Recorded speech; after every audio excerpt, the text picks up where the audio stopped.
ত্রয়োদশ জাতীয় সংসদ নির্বাচনকে সামনে রেখে বিভিন্ন রাজনৈতিক দলের সঙ্গে ধারাবাহিক সংলাপ শুরু করেছে নির্বাচন কমিশন।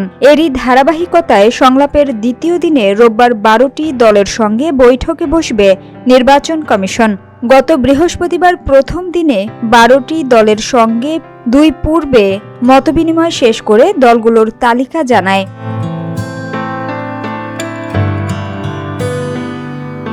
ইসির জনসংযোগ শাখার সহকারী পরিচালক আসাদুল হক জানান, রোববার সকাল ১০টা থেকে ১২টা পর্যন্ত গণফোরাম, গণফ্রন্ট, ইসলামিক ফ্রন্ট বাংলাদেশ, ইসলামী ঐক্যজোট, বাংলাদেশ সুপ্রিম পার্টি বিএসপি ও বাংলাদেশ জাতীয় পার্টির সংলাপ রয়েছে।